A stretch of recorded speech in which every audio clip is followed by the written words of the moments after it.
Hi everyone, thanks for coming today, and I hope you've been enjoying the presentation so far.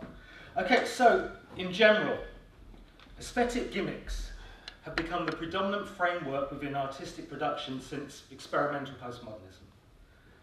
Though entertaining, informal exploration, they importantly hold an undercurrent of neoliberal value.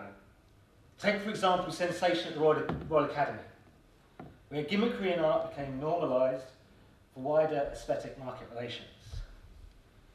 The dialectic within this formal discourse of art is that any exploration of realism to realist contextual discourses has not been a major choice for artists who wish to advance in status to achieve gallery relations. Within the field of knowledge of the arts, contextual reference around realism are a useful tool for ontological and epistemological debate around socio-political structures. Gimmicks within art, on the other hand, have become unhelpful distractions, where ambiguity is praised as the hierarchical value of formal exploration, especially within museum practice and arts pedagogical structures. This modernist to contemporary postmodernist paradigm, where ambiguity has become a gimmick for neoliberal market strategies, is a detrimental framework ontologically as we progress further and deeper into the Anthropocene.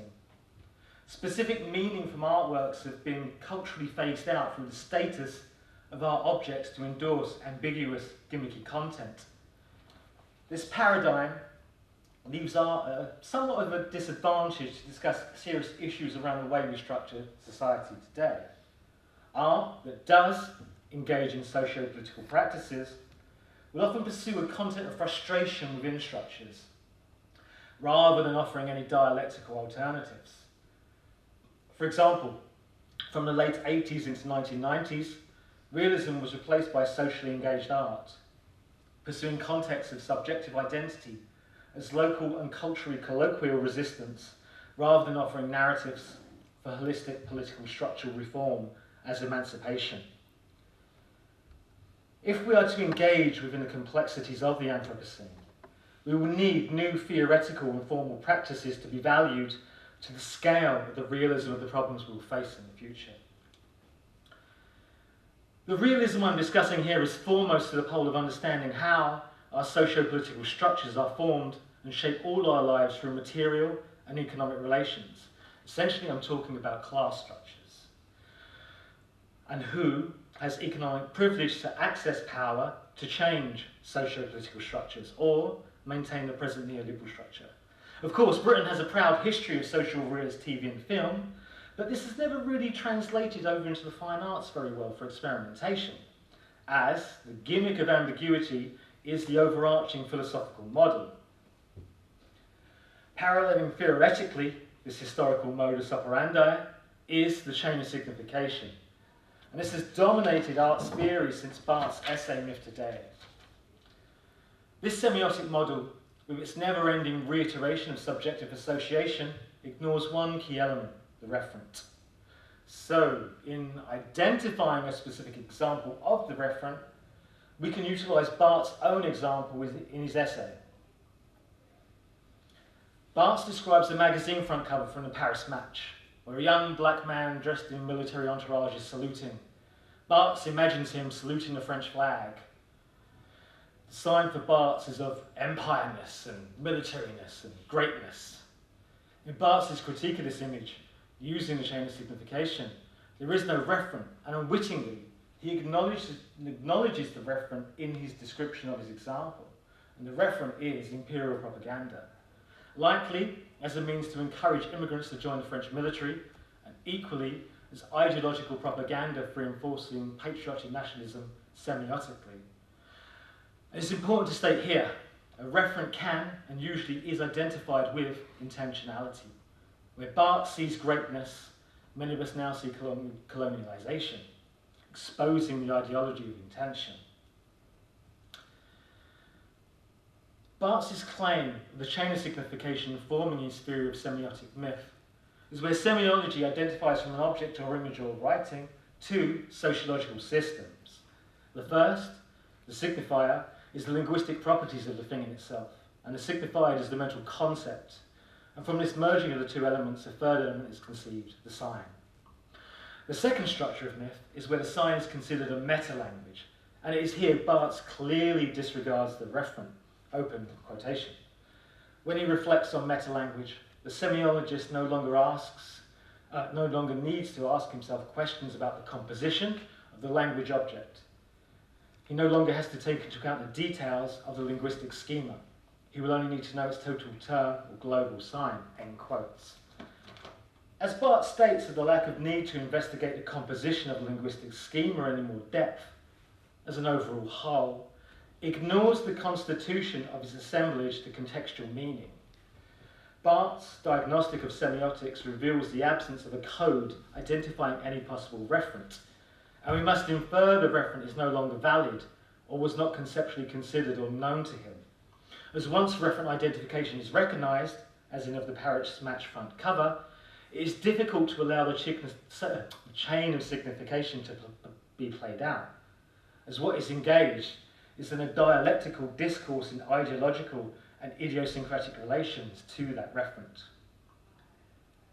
This theorising can allow us to recognise Barthes' sign as synonymous as the referent, but as a referent, it requires contextual alignment.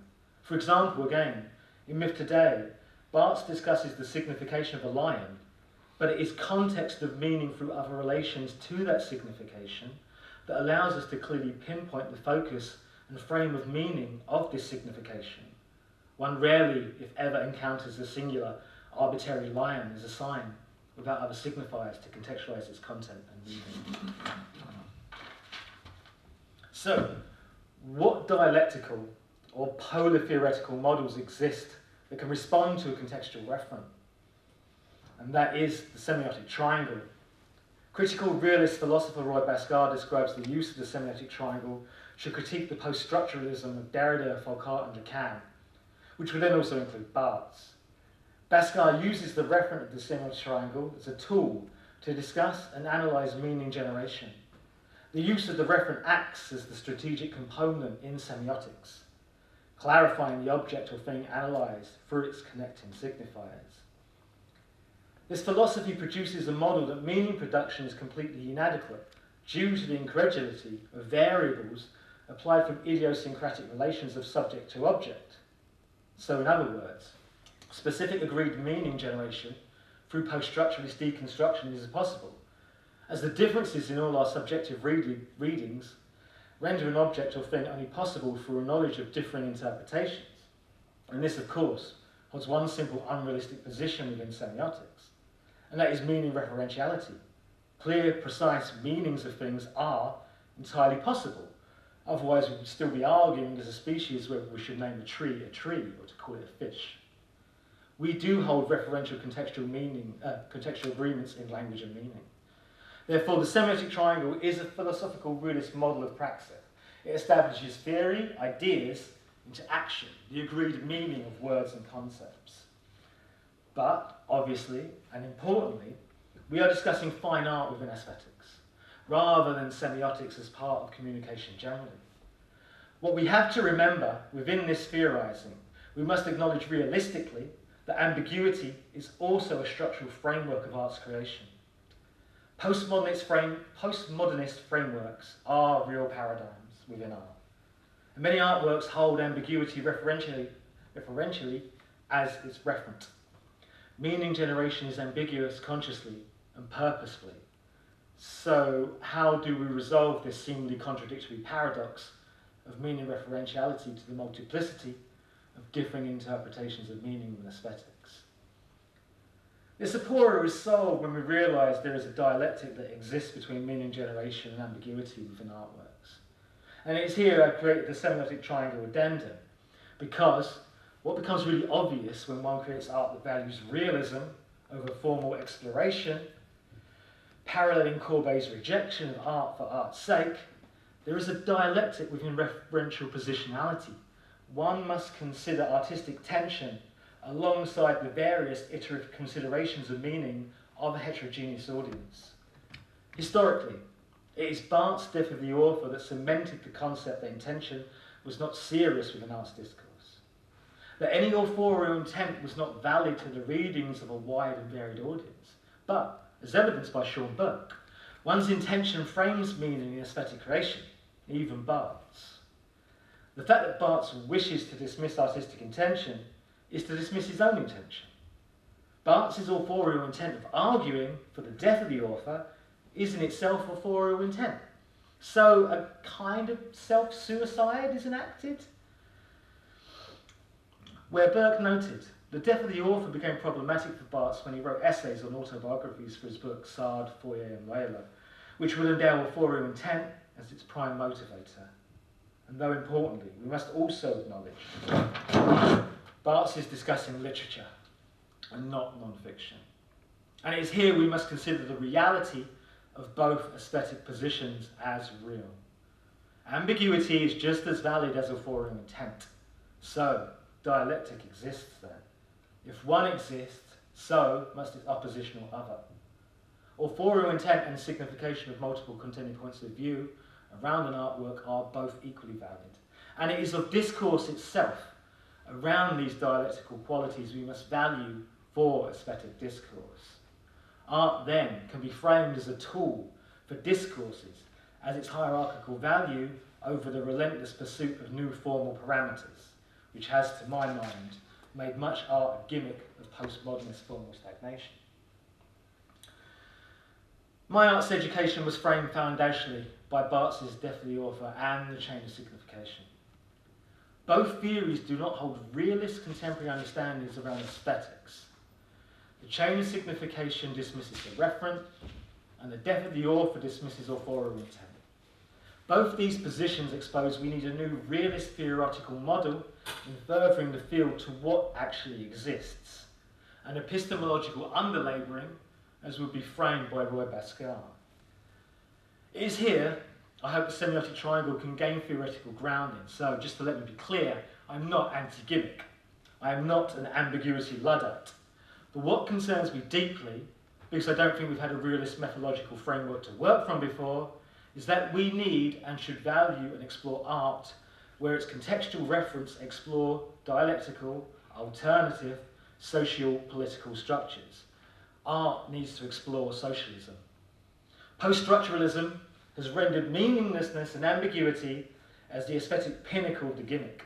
But the need for ontological debate to epistemological knowledge in how we address psychological values to sustainable structures is dependent on referential meaning. This framework revindicates realism as a model of production suitable for addressing the Anthropocene. Art as a narrowlogical tool to explore the possibilities of socialism. As any political policy remains fictional until it is implemented. And this is what Basquiat claimed as exploring feasible concrete utopias. Art as a tool for serious ontological discourse, as a tool for us to explore and examine our own psychological values, which only exist within the structures that dominate our society. And this, of course, is a task for each of us as individuals, but individuals that are inseparable from the human collective. In ending, I will quickly present several aesthetic structures I have created to the use of the semiotic triangle addendum. In using this paradigm, I have written a socialist Buddhist cli-fi novel, which shapes the society politically in adaptation, mitigation, and to begin a reversal of climate change, using contemporary scientific methods into fictional speculation. The use of solar power and hemp being the main base material structure within this future society.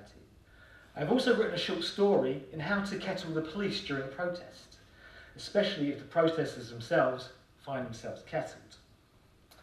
I've also created two formal frameworks in revindicating realist art.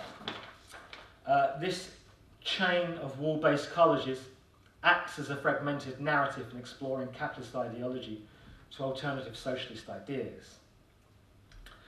And these paintings present a dialectical framework using the science of fractals, which I've named fractal dialectics, each one taking an element or elements of socialism for cultural discourse. So, thank you very much.